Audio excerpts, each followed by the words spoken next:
오늘 제가 말씀드릴 내용은 코비드-19 팬데믹의 보건학적 파급 효과 예방약의 역할, 큰 제목입니다. 사실 코비드-19, 코로나19는 우리 사회에 엄청난 위기를 갖고 오고 있지만 한편으로는 또 기회의 창도 열린다. 저는 이렇게 생각합니다.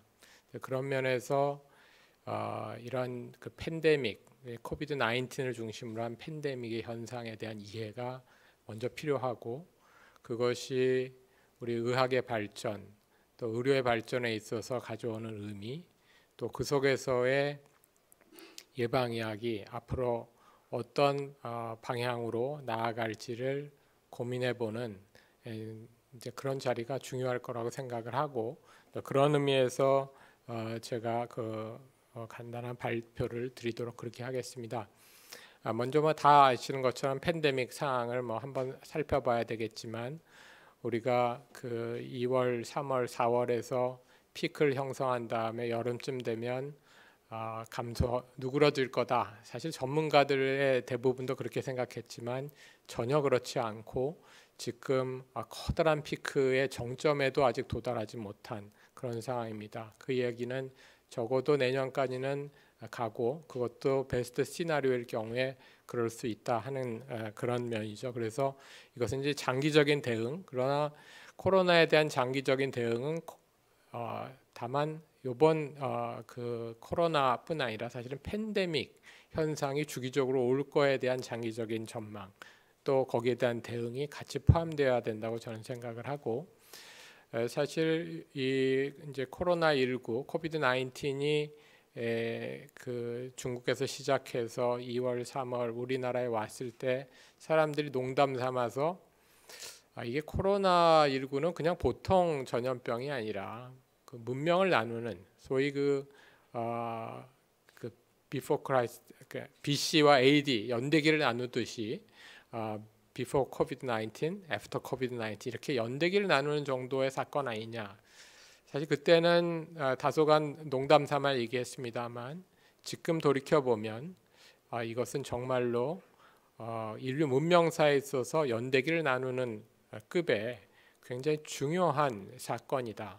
사실 인류가 그동안 발전해 왔던 문명의 발전 경로에 대한 상당한 수준의 경고가 아닌가, 이렇게 얘기를 할 수 있을 것 같고, 또 의학적 대응, 또 의료적 대응 역시 그런 수준에서 살펴보는 것이 더 맞다 하는 생각을 하고 있습니다.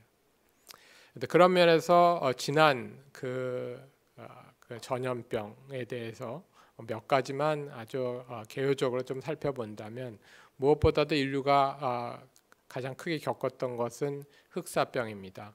5세기, 14세기, 19세기에 왔었죠. 그리고 이 흑사병은 예르시냐 페스티스라고 하는 균이지만 쥐벼룩, 또 그 쥐를 타고 오기는 했지만, 이렇게 우리가 알고 있지만 사실은 발병의 경로를 보면 좀 다른 생각을 할 수 있습니다. 발병의 경로는 이게 중국 그 북경 위쪽에서 시작을 했고요.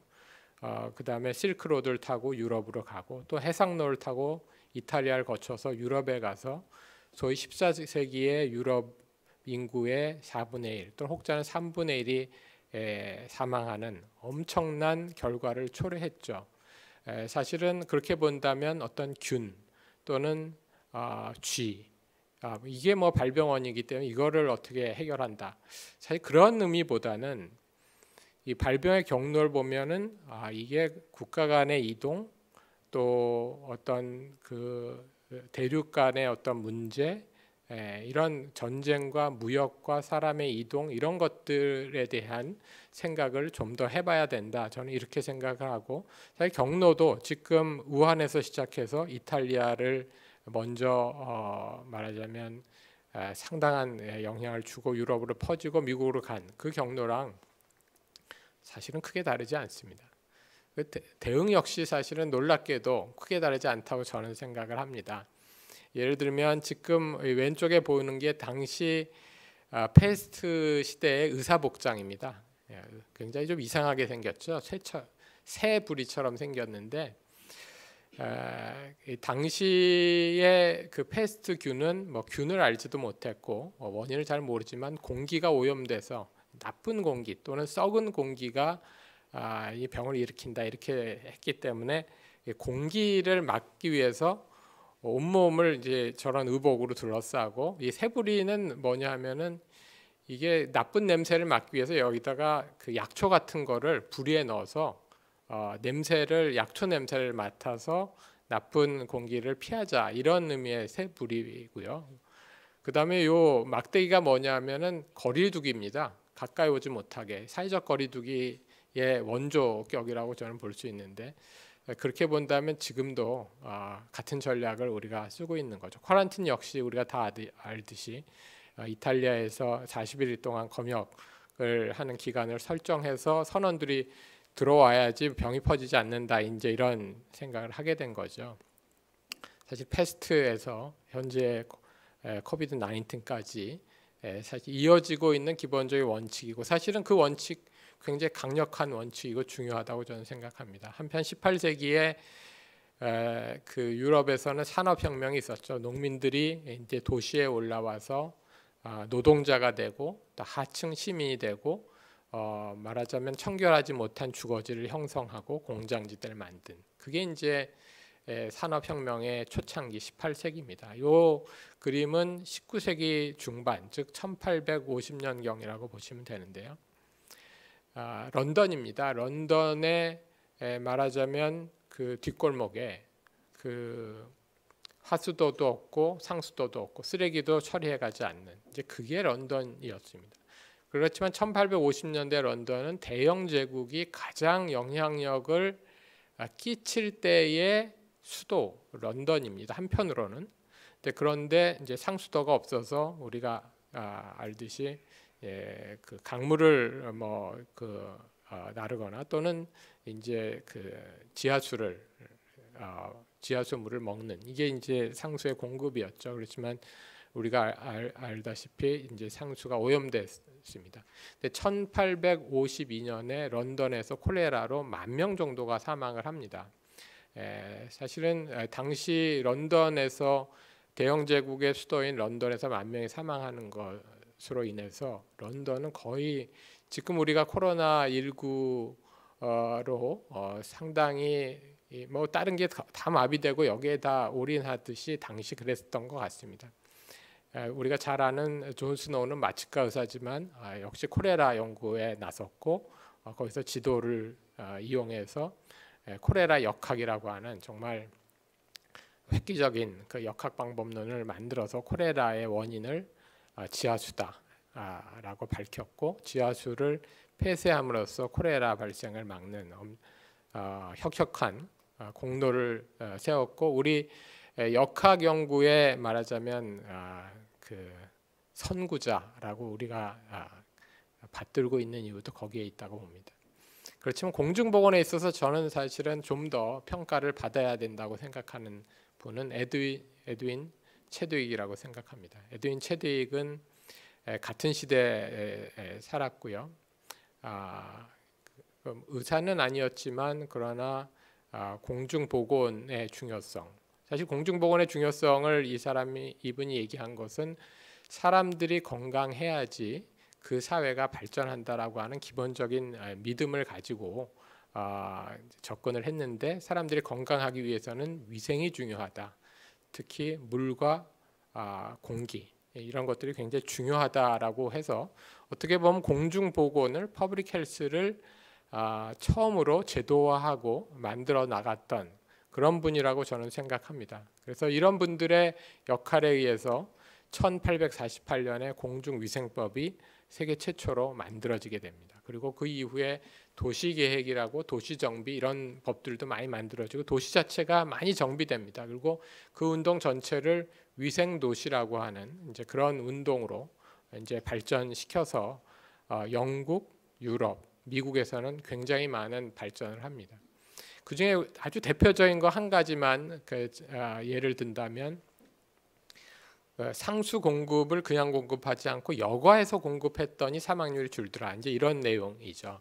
이제 상수의 그 여가 시설을 만든 거를 보면 이 표에서 보면 이게 스위스부터 시작해서 독일, 그다음에 미국 뭐 이런 도시들인데 그 여가 시설을 만든 게 대개 1800년대 말, 즉 19세기 말입니다. 그리고 이 표를 보시면 이게 이제 10만 명당 사망 타이포이드 피버에 의한 사망률인데 10만 명당 85의 사망률이 여가 시설 만든 다음에 10만 명당 19로 획기적으로 감소하는 현상을 나타냈습니다. 그리고 사실은 장티푸스뿐 아니라 일반 사망률 전체가 다 감소하는 놀라운 결과를 얻었죠. 이런 것들이 이제 위생이라고 하는 거에 굉장히 큰 공중보건학적 의미라고 저는 생각을 하고요. 이 그래프 역시 그런 의미에서 상당히 시사하는 점이 많다고 생각합니다. 이게 이제 1900년부터 1920년, 40년, 60년에 대해서 홍역, 성홍열, 결핵, 그다음에 장티푸스의 사망률을 본 것입니다. 근데 사망률이 다 떨어지죠. 떨어지는데 1900년부터 쭉 떨어져서 1940년까지 다 떨어집니다. 그런데 놀랍게도 백신이나 페니실린 또는 아이나 같은 항생제들은 사실은 다 그 이후에 만들어진 것입니다. 예를 들어 페니실린만 하더라도 1942년부터 상용화됐습니다. 그전에는 그런 효과적인 항생제가 없었지만 그러나 전염병들의 상당 부분은 이미 그전에 굉장히 많은 감소가 있었다. 이것은 거의 전적으로 위생이라고 하는 부분의 역할이 굉장히 컸다. 그런 것을 다시 오늘날 우리가 본다면 역시 방역 또 예방이 굉장히 중요하다. 물론 치료제 또 백신 중요합니다만 그러나 근본적으로 이것을 막는 도구는 방역과 예방이다. 이렇게 생각합니다. 한편 19세기 중반 즉 1850년 이후를 우리가 2차 산업혁명의 시기라고 합니다. 이때 영양, 유제품을 비롯해서 통조림 이런 것들이 다 개발되고요. 그 다음에 육류를 이제 소비하기 시작을 합니다. 그래서 그야말로 영양에 있어서 상당한 그 변화를 가져오게 됩니다. 그러면서 칼로리 섭취가 늘죠. 사실 이 그림은 그러니까 20세기 들어와서인데 특히 칼로리 섭취가 늘었던 것은 2차 세계대전 이후입니다. 2차 세계대전 이후만 보더라도 미국에서는 지금과 그때의 차이가 평균적으로 1000칼로리 정도 차이 납니다. 1인당 섭취 칼로리가 1000칼로리는 적지 않죠. 그래서 그것은 그전에는 사실은 기아가 걱정이었지만 이제 비만이 걱정이 되는 그런 시기로 넘어갔고 또 비만뿐 아니라 우리는 당뇨병이나 심혈관 질환, 암 또는 만성호흡기 질환 또는 말씀드린 비만, 고혈압 또는 대사증후군 같은 소위 그 만성 질환이 굉장히 많아지는. 그래서 지금은 우리는 누구나 너무나 당연하게 생각하는 것처럼 지금 만성 질환 시대에 이제 살고 있는 거죠. 그렇지만 오래되지 않았습니다. 이 만성 질환 시대는 2차 세계 대전 이후에 시작됐다라고 보시는 게 맞을 것 같습니다. 한편 거기에 대한 대응 도 2차 세계대전 이후에 굉장히 많은 변화를 겪었습니다. 예를 들면 현재 우리가 쓰는 약제의 95% 이상은 다 2차 세계대전 이후에 만들어진 약제들입니다. 현대의학은 굉장히 많은 발전을 했고 또 만성질환에 있어서 비교적 성공적인 대응을 했습니다.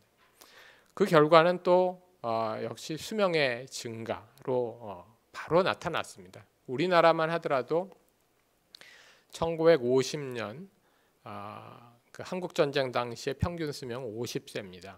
지금은 작년 발표가 83세였죠. 그러니까 아마 금년에 좀 더 많아졌을 거라고 보지만 그러나 1950년에서 2020년 70년 사이에 50세에서 83세, 33세가 늘었습니다. 그것은 말하자면 2년에 1년꼴로 늘어난 셈입니다. 그러니까 우리가 하루 자면 12시간은 덤으로 더 살라고 주는 것처럼 계속 수명이 늘어났습니다. 굉장히 성공적이죠. 그리고 앞으로도 한국 사회는 더 그럴 것이다. 지금 이 그래프는 2010년에서 2030년까지 WHO에서 수명 증가가 일어나는 걸 예측한 겁니다. 그 글자가 작아서 아마 나라들은 잘 안 보이실 텐데요. 맨 위를 보시면 그게 사우스 코리아입니다. 우먼에 있어서 2등과 차이 나는 1등이고요. 남자에 있어서도 2등입니다. 그 말은 지금도 우리는 수명 증가 엄청 일어났지만 앞으로도 거의 세계에서 가장 빨리 또 많이 수명 증가가 일어나는 사회가 될 것이다 하는 것이죠. 굉장히 성공적인 우리는 대응을 했고 자랑스러운 부분이라고 저는 생각합니다. 그러나 한편 그것이 또 가져오는 또 다른 문제들에 대한 대응도 반드시 해야 된다 이렇게 볼 수 있죠. 2020년에 현재 65세 이상 고령자 비율은 15.7%입니다.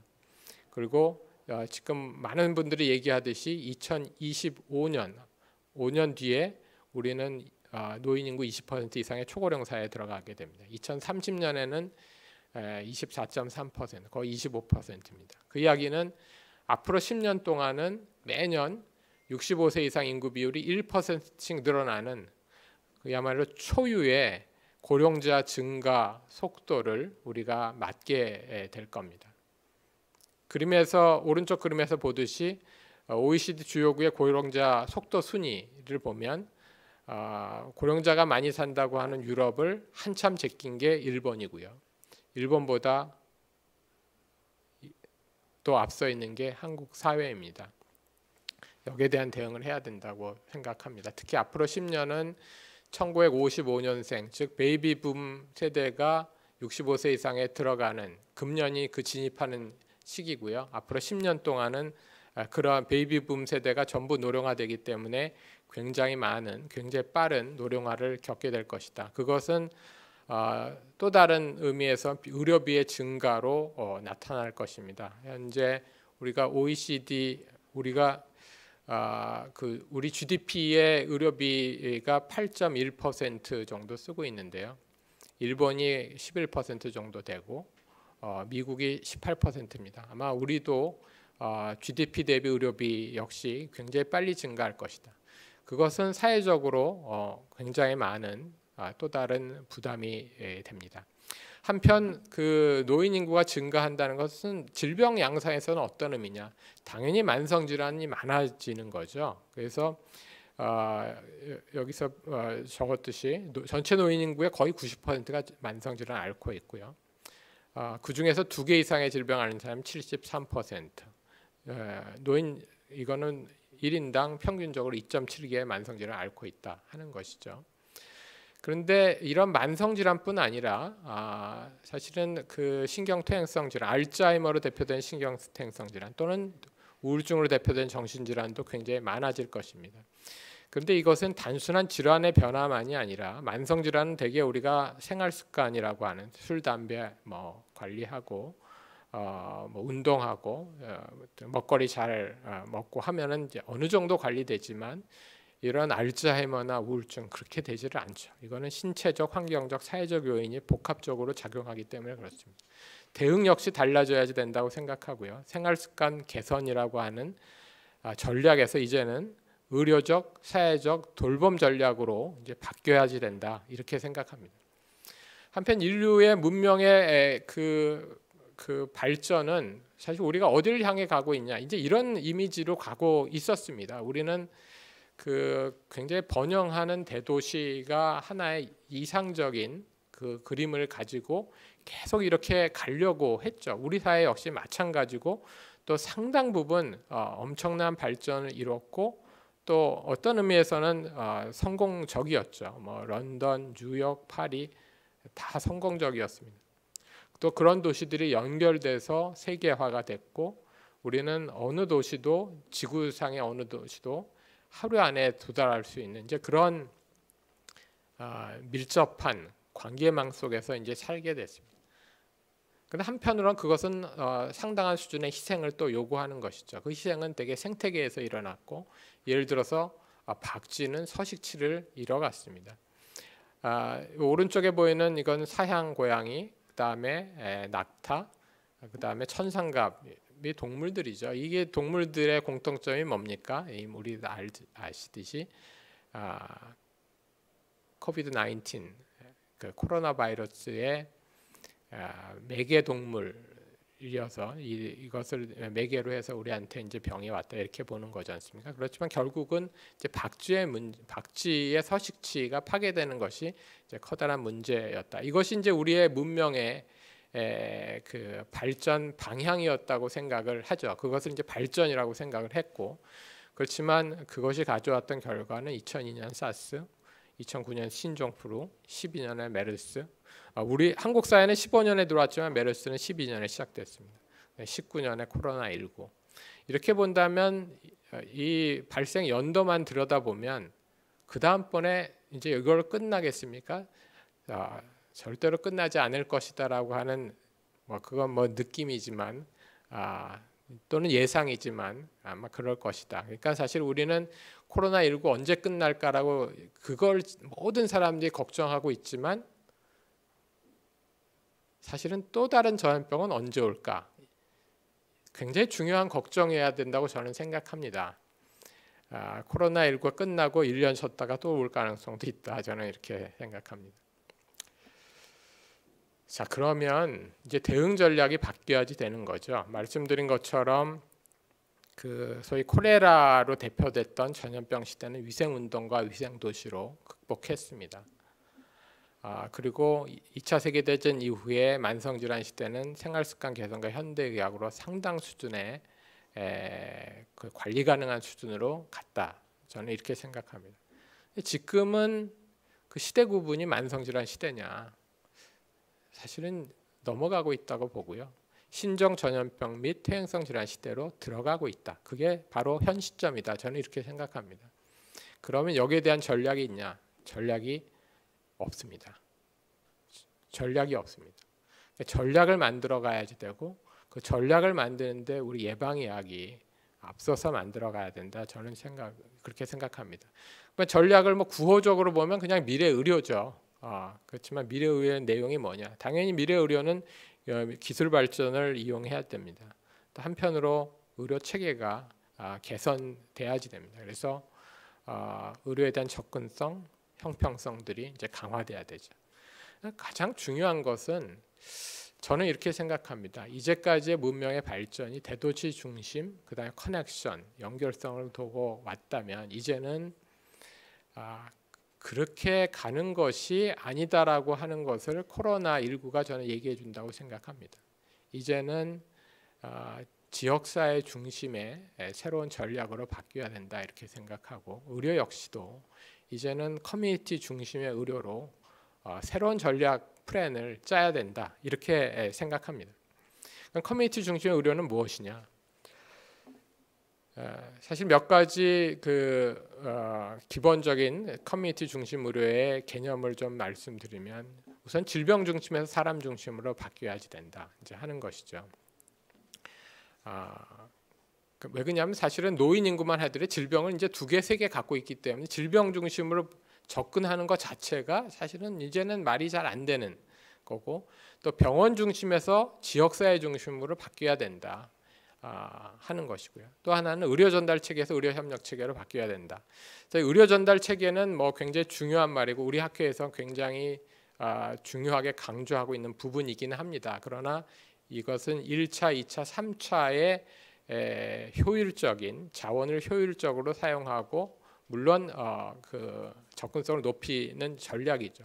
좋은 전략이지만 저는 사실 이제는 낡은 전략이다 이렇게 생각하고 의료 전달 체계를 넘어서 이제 의료 협력 체계라고 하는 개념 속에는 상급 종합병원, 전문병원, 지역사 1차 의료기관의 의료의 수준의 차이가 없는 단지 기능적인 협력을 하는 그런 시스템으로 가야지 되지 않겠는가 하는 것이 제 생각입니다. 그렇게 제안을 드리는 것입니다. 한편 미래 사회는 커뮤니티도 바뀝니다. 이제 코로나19가 초래했고 또 오늘 우리 학회의 이 모습도 이게 강제적으로 우리가 원하지 않았지만 비대면이 됐습니다. 앞으로도 이런 상황이 지속될 것이다. 여기서 끝날 것이냐? 사실은 이것은 어떤 의미에서 새로운 삶의 패턴에 대한 그 상당한 수준의 명령이다. 저는 이렇게 생각을 하고, 여기서 우리는 새로운 삶의 패턴을 만들어 가야지 되는데, 커뮤니티 자체가 변할 거라고 생각합니다. 이제 노인 인구가 많아지고 노인 인구를 요양원에 다 그 수용해서 해결하는 것이 현재까지의 전략이지만, 생각해 보십시오. 2030년에 25%의 65세 이상 인구가 있습니다. 인구의 4분의 1입니다. 인구의 4분의 1을 어디에다 수용하시겠습니까? 가능하지 않은 얘기라고 저는 생각합니다.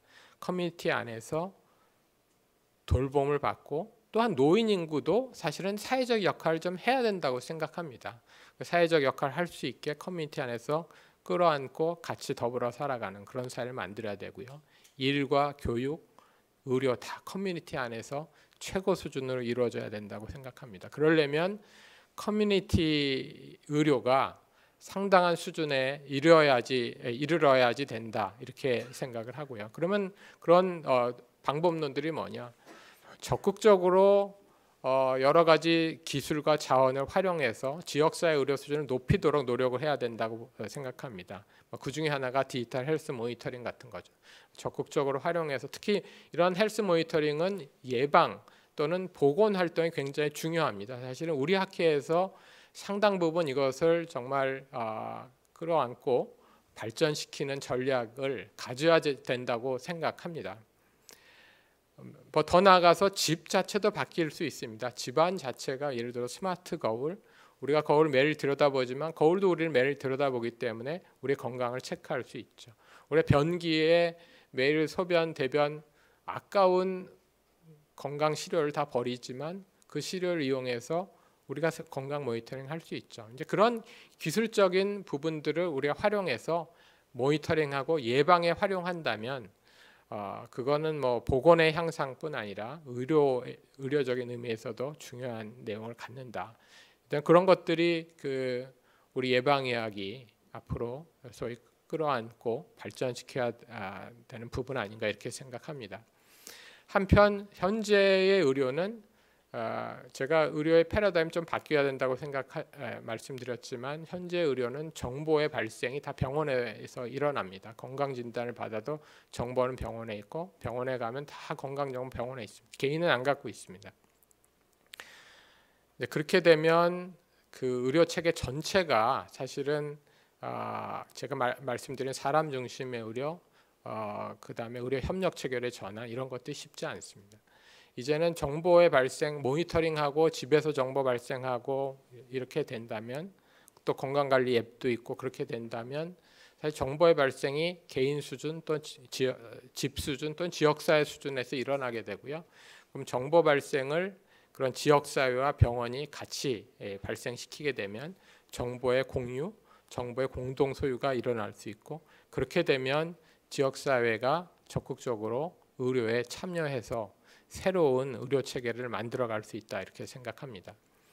그런 거에 아주 하나의 그냥 이거는 뭐 이렇게 그냥 예시로 말씀드려요. 디지털 트윈 같은 게 있습니다. 그러면 내 앱에 내 건강에 대한 기록들이 다 나와 있고, 이것을 주치나 또는 나를 돌봐주는 어떤 의료기관 또는 의사 선생님하고 같이 공유해서 본다면 나의 건강 관리는 훨씬 좋아질 것이다, 이렇게 생각합니다. 또 약물 역시 이제는 표준 처방, 우린 표준 처방 뭐 좋은 말이고, 표준 처방을 안 하던 시대에 비하면 엄청나게 발전됐지만, 표준 처방은 일괄 처방입니다. 사람마다 다 특성이 다르기 때문에 그 사람에 맞는 처방을 해야 되고, 특히 노인들은 더 그렇습니다. 그렇기 때문에 이런 이제 약물 처방도 개인화 또는 소위 정밀 의료가 이루어져야 된다고 생각됩니다. 그렇게 되면 모니터링 디바이스를 활용한 플랫폼 의료, 환자 중심의 의료, 지역사회 중심 의료 체계, 이런 것들이 이제 만들어질 것이고요. 또 그런 어떤 의미에서 우리가 의료 산업을 도외시하는 경향이 있지만, 사실은 의료 산업도 발전해야지 의료가 발전합니다. 그래서 같이 가야 된다고 생각하고, 사실 지금 보여드린 슬라이드가 오늘 제가 말씀드리는 거의 이제 핵심 부분인데요. 지금 현재 우리 사회에서 중요한 아젠다 공공의료를 어떻게 강화할 것이냐, 이게 이제 굉장히 중요한 아젠다가 됐습니다. 많은 사람들이 많은 얘기를 현재 하고 있습니다.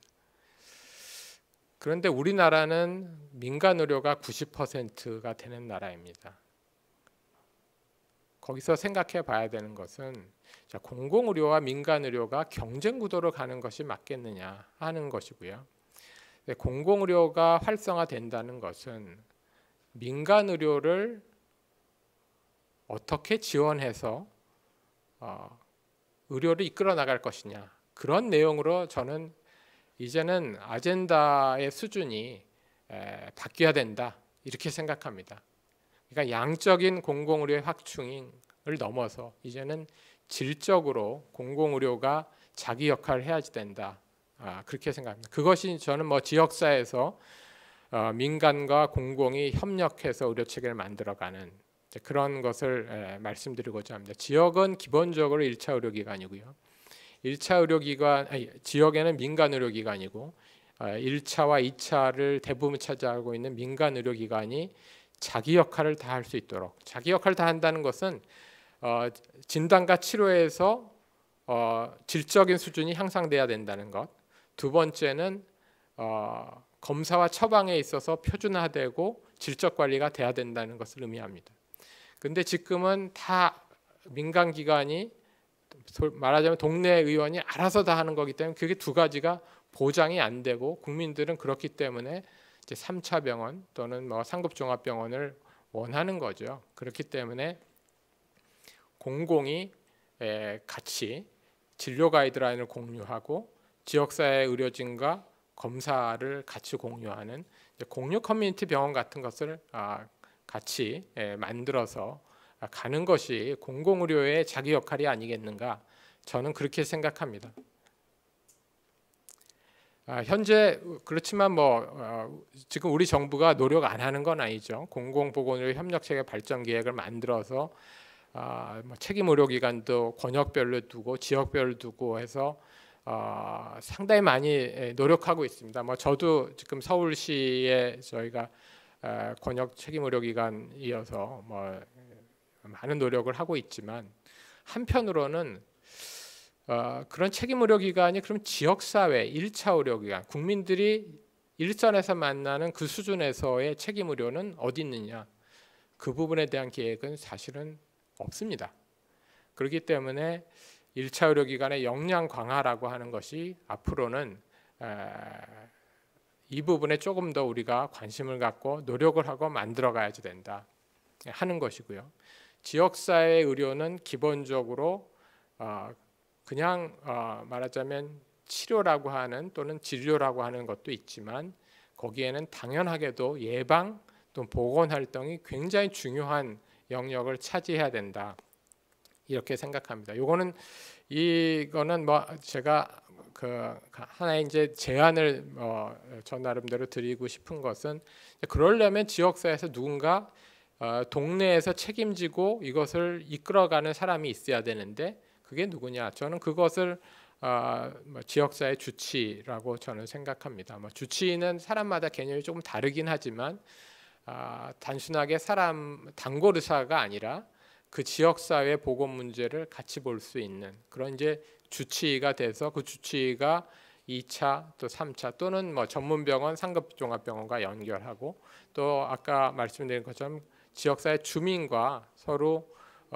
그 정보를 공유하면서 같이 돌봄을 수행하는 그런 주치여야 된다고 저는 생각을 합니다. 한편으로는 의료만이 아니라 지역사회는 상당히 많은 보건의 자원들이 있습니다. 또 복지의 자원도 있습니다. 거기까지도 다 같이 연결해서 할 수 있는 소위 동네의 책임 의료를 할 수 있는 담당자가 저는 그렇게 돼야 된다고 생각됩니다. 한편으로는 지금 우리가 커뮤니티 케어라고 하는 좋은 프로그램을 만들어서 시행하고 있죠. 잘 아실 겁니다. 그런데 그 내용을 들여다보면 이런 겁니다. 노인 통합 돌봄 모델 또는 장애인 모델, 정신질환자 모델, 노숙인 모델, 이런 것이 이제 지역사회 통합 돌봄 선도 사업인데 사실 통합이 안 되고 있죠. 이게 이름은 통합이지만 통합이 안 되는 돌봄 사업입니다. 현재는. 그리고 통합이 안 되는 거에 아주 중요한 포인트가 뭐냐? 이게 복지 프로그램입니다. 보건 의료가 없이 지역사회 통합 돌봄이 이루어질 것이냐? 저는 가능하지 않다고 생각합니다. 노인만 생각해도 그렇죠. 장애인도 그렇죠. 정신질환자도 그렇죠. 보건의료가 없이 돌봄이 어떻게 일어날 것이냐. 그렇지만 현재는 그렇습니다. 이런 부분들을 우리가 앞으로 맡아서 발전시켜 가야 된다고 생각하고요. 한편으로는 뭐 좀 더 확장하면 주거 공간, 또는 커뮤니티 공간에까지 우리가 좀 어떤 예방적인 시각을 통해서 만들어가면 좋겠다. 저는 이렇게 생각합니다. 거의 마지막 슬라이드인 것 같습니다. 예방의학의 역할은 과연 무엇이냐? 사실 예방의학, 제가 에드윈 체드윅을 아까 처음에 말씀드렸지만 에드윈 체드윅은 공중보건을 만들고 그분이 주로 했던 것은 그 도시 환경을 말하자면 상수도, 하수도 또는 대기질 이런 것들을 만들고 또 보건의 기구들을 만들고 위원회부터 시작해서 그런 행정적인 부분까지를 했던 분입니다.